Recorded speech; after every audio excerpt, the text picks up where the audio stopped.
കഥയിൽ കാണാൻ പോകുന്നത് കേരളത്തിൽ നിന്നും മുംബൈയിലേക്ക് വന്ന കുരിശിങ്കൽ തറവാട് എന്ന വീട്ടുകാരുടെ കഥയാണ്.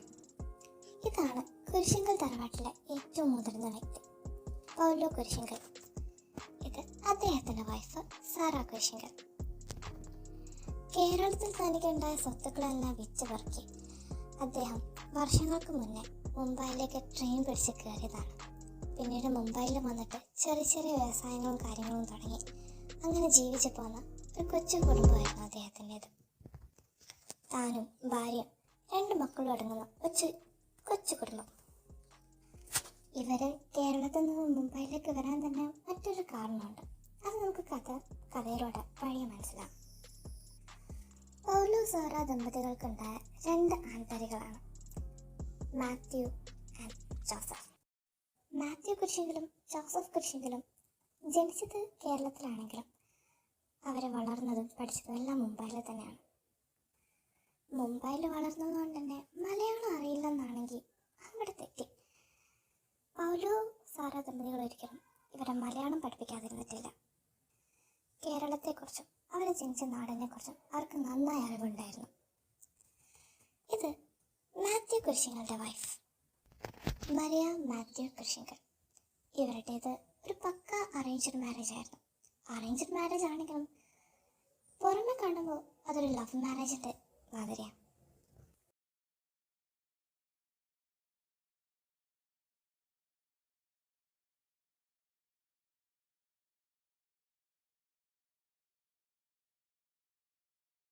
ഇത് ജോസഫ് കുരിശിങ്കലുടെ വൈഫ് ജെസ്സി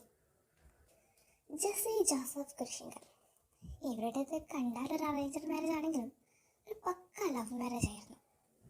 നമ്മുടെ ജോസഫ് കൂടെ ഇറങ്ങി വരുന്നു എന്ന് ചോദിച്ചപ്പോൾ 2 കൈയും കൊണ്ട് ഇറങ്ങി വന്നവളാണവൾ. ഞാൻ 2 കൈയും കൊണ്ടെന്ന് ഉദ്ദേശിച്ചത് വീട്ടുകാരുടെ സമ്മതമില്ലാതെ അപ്പനെയും അമ്മനെയും ധിക്കരിച്ച് വന്ന ഒരു പെൺകുട്ടിയാണ് ജെസ്സി എന്ന് പറയുന്നത്. ലവ് മാരേജ് ആയതുകൊണ്ട് തന്നെ വീട്ടുകാരെ സമ്മതിച്ചില്ല, അതുകൊണ്ടാണ് അവൾ ഇറങ്ങി വന്നത്. ਮੈਨੂੰ ਤੁਝੇ ਵਾਰੀ ਪਿਆਰ ਹੋਇਆ ਸੋਹਣਿਆ, ਮੈਂ ਤੈਨੂੰ ਚਾਹੁੰਨੀਆਂ, ਕਾਹੀ ਪਿੱਛੇ ਤੇਰੇ ਆਉਣੀਆਂ, ਕਾਹੀ ਤੇਰਾ ਦਿਲ ਲੱਗਦਾ, ਉਹ ਮੈਨੂੰ ਤੁਝੇ ਵਾਰੀ ਪਿਆਰ ਹੋਇਆ ਸੋਹਣਿਆ, ਕਾਹੀ ਪਿੱਛੇ ਤੇਰੇ ਆਉਣੀਆਂ, ਮੈਂ ਤੈਨੂੰ ਮੈਂ ਕਿਸੇ ਹੋਰ ਵੱਲ ਵੇਖਾਂ ਦਿਲ ਕਰਨਾ, ਹੱਥ ਮੇਰਾ ਹੋਰ ਕੋਈ ਹੱਥ ਫੜਨਾ, ਕਿਸੇ ਹੋਰ ਵੱਲ ਵੇਖਾਂ ਦਿਲ ਕਰਨਾ, ਹੱਥ ਮੇਰਾ ਹੋਰ ਕੋਈ ਹੱਥ ਫੜਨਾ, ਪਹਿਲਾਂ ਮੇਰੀ ਇਹ ਚੱਕ ਗਾਣੇ ਲਿਖਦਾ. പക്ഷെ അവരുടെ പിന്നീടുള്ള ലൈഫ് എല്ലാം നല്ല സന്തോഷകരമായിരുന്നു. പൗലോവിൻ്റെയും സാരയുടെ മരണത്തിന് ശേഷം ജോസഫും മാത്യു ആണ് അവരുടെ ബിസിനസ്സും കാര്യങ്ങളൊക്കെ നോക്കിയത്. തുടക്കത്തിലൊരു കുഞ്ഞു ബിസിനസ് ആണെങ്കിലും അവരുടെ കഠിനാധ്വാനം കൊണ്ട് അവർക്ക് ഒരു ചുരുങ്ങിയ കാലയളവിൽ തന്നെ അതിനെ വലിയൊരു നിലയിലെത്തിക്കാൻ അവർക്ക് പറ്റി. പിന്നീട് മുംബൈയിലെ പല സ്ഥലങ്ങളിലായി പല രീതിയിലുള്ള ബിസിനസ്സുകൾ അവർ ആരംഭിച്ചു തുടങ്ങി. ചുരുക്കി പറഞ്ഞാൽ ഒരു ചെറുതായ സമയം കൊണ്ട് തന്നെ അവർക്ക് മുംബൈയിൽ നല്ലൊരു പിടിപാടുണ്ടാക്കാൻ അവർക്ക് കഴിഞ്ഞിരുന്നു. വർഷങ്ങൾക്കൊടുവിൽ കീൽ ഗ്രൂപ്പ്സ് ഓഫ് ഇൻഡസ്ട്രീസ് എന്ന് പറഞ്ഞ കമ്പനി മുംബൈയിൽ ജനനം കൊള്ളുകയാണ്.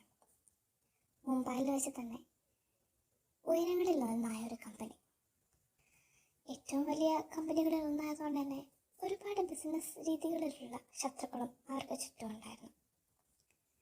ഒരുപാട് പ്രശ്നങ്ങൾ വീണ്ടും നേരിട്ട് ഒത്തിരി കഷ്ടപ്പെട്ട് അവരുടെ കമ്പനി പിന്നെയും ഉയരങ്ങളിലേക്ക് എത്തിച്ചുകൊണ്ടിരുന്നു. പിന്നീട് ഇന്ത്യയിലെ തന്നെ പല സ്ഥലങ്ങളിലായിട്ട് അവരുടെ ഓരോ കമ്പനിയുടെയും ഓരോ ബ്രാഞ്ചസ് അവർ തുറന്നു. അങ്ങനെ അവരുടെ ജീവിതം നല്ല രീതിയിൽ പോയിക്കൊണ്ട് നിൽക്കുന്നതിൻ്റെ ഇടയിൽ തന്നെയാണ് അവർക്ക് കുറച്ച് നല്ല സന്തോഷ ദിനങ്ങളുമായിട്ട് അവരുടെ മക്കൾ ജനിക്കുന്നത്. മാത്യുമായ ദമ്പതികൾക്ക് 2 ആൺമക്കളും ഒരു പെൺകുട്ടിയാണ് ജനിക്കുന്നത്. ഇതേ സമയം ഇവർക്ക് കൂട്ടി നിന്നാണ് ജോസഫ് ജെസ്സി ദമ്പതികൾക്ക് 2 ആൺകുട്ടികളും അല്ല 3 ആൺകുട്ടികളാണ് ഉണ്ടായിരിക്കുന്നത്. ഇവരുടെ മക്കൾ ജനിച്ചതും വളർന്നതും പഠിച്ചതും എല്ലാം മുംബൈയിൽ തന്നെയാണ്. പ്രതീക്ഷിക്കുന്ന പോലെ മുംബൈ ജനിച്ചവരെ പോലെയല്ല അവരുടെ പെരുമാറ്റങ്ങളെല്ലാം. ജോസഫും മാത്യുവും അവരുടെ മക്കളെയും കേരളവും മലയാളവും കേരളം നമ്മുടെ നാടിനെ കുറിച്ചുള്ള എല്ലാ മഹത്വങ്ങളും പഠിപ്പിച്ചുകൊണ്ട് തന്നെ അവിടെ എത്തിയിരിക്കുന്നത്. വർഷങ്ങൾക്ക് ശേഷം ഇവരുടെ മക്കൾ വളർന്ന് വലുതാവേ ഇവരുടെ ബിസിനസ്സും കാര്യങ്ങളെല്ലാം ഇപ്പം നോക്കി നടത്തുന്നത് ഇവരാണ്. ഇവരെന്ന് പറയുമ്പോൾ മാത്യുവിൻ്റെയും ജോസഫിൻ്റെയും മക്കൾ. ഇത് ആബിൾ മാത്യു കുരിശിങ്കൽ, മാത്യുവിൻ്റെയും മറിയുടെയും മൂത്ത സന്തതി. ഇപ്പോൾ കെയർ ഗ്രൂപ്പ്സിൻ്റെ CEO എന്ന പദവിയിലിരിക്കുന്നതാണ്. A sharp minded person, very intelligent. കോളേജിലൊക്കെ ടോപ്പ് റാങ്കിൽ ആളെപ്പോഴും ഉണ്ടാവും. സഹോദരങ്ങളെന്ന് വെച്ചാൽ ജീവന തുല്യമാണ്. സഹോദരങ്ങൾക്ക് വേണ്ടി എന്തും ചെയ്യാൻ മടിക്കാത്ത ഒരാൾ.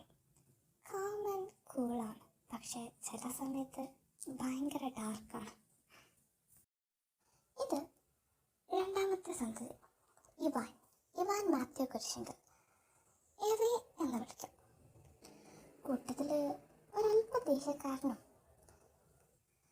ഭയങ്കര സ്ട്രിക്റ്റ് ആയിട്ടുള്ള ഒരാളാണ്. ദേഷ്യം എന്ന് പറയുമ്പോൾ അതൊന്നൊന്നര ദേഷ്യം തന്നെയാണ്. പെൺകുട്ടികൾ ആരും തന്നെയും ഇതുവരെ ഇവാൻ്റെ ജീവിതത്തിൽ കടത്തിയിട്ടില്ല.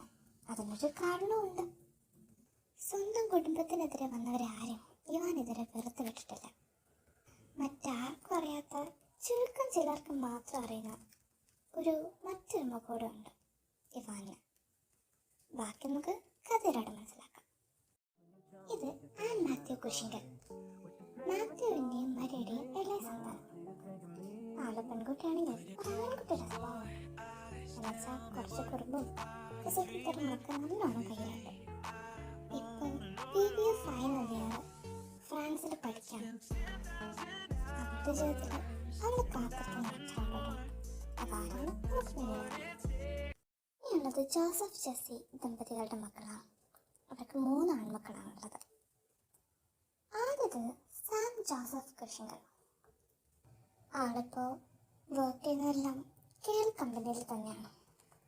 ആൾ കുറച്ചൊരെടുത്ത ചാട്ടക്കാരനാണ്, ദേഷ്യക്കാരനാണ്. എങ്കിലും കുടുംബത്തിൻ്റെ കാര്യമുണ്ടോ ഒരു പൂച്ചക്കുട്ടി പോലെ പാവമാണ്. ഇത് രണ്ടാമത്തെ ആളും ലാം ജോസഫ് കുരിശിങ്കൽ. കോളേജിൽ പഠിക്കുന്ന കാലത്തൊക്കെ പെൺകുട്ടികളുടെ കണ്ണിലൊന്നായിരുന്നു. പക്ഷെ ആളുടെ മനസ്സിൽ കയറിക്കൊള്ളാൻ പറ്റിയ ഒരാൾ ഇതുവരെ വന്നിട്ടില്ല. ആൾക്കെന്തോ സ്പാർക്ക് അടിക്കുന്നില്ല എന്നാണ്. ലാം ഇപ്പോൾ ഇവാൻ്റെ കൂടെ നാട്ടിൽ മുമ്പാരുടെ ഒരു ബ്രാഞ്ചിൽ MD ആയിട്ട് വർക്ക് ചെയ്യാണ്. ഇത് ഏറ്റവും അവസാനത്തെ സന്തതി ലിയോ ജോസഫ് കുരിശിങ്കൽ.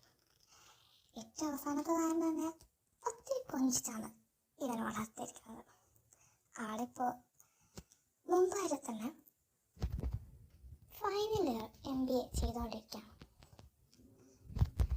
ചേട്ടന്മാരെ പോലെ ദേഷ്യമൊന്നുമില്ല, പക്ക ഓപ്പോസിറ്റ് ആയിട്ടുള്ള ഒരാൾ. Cool, calm, silly boy. ഉള്ളിൽ നിറച്ച സ്നേഹമാണ് അവരുടെ ഏട്ടന്മാരോടും വീട്ടുകാരോടുള്ള സ്നേഹം. കുരിശിങ്കൽ തറവാടിനെ കുറിച്ചുള്ളൊരു ചെറിയ ഇൻട്രോ ആണ് ഞാൻ അടുത്തുന്നത്. ഇനിയും ഒരുപാട് കാര്യങ്ങൾ ഇവരെക്കുറിച്ച് അറിയാനുണ്ട്. ഇവരുടെ ലൈഫിലേക്ക് ഇവർ പോലും അറിയാതെ അപ്രതീക്ഷിതമായിട്ട് കടന്നു വരുന്ന കുറച്ച് സംഭവങ്ങൾ, കുറച്ച് വ്യക്തികളുടെയും കഥയാണിത്.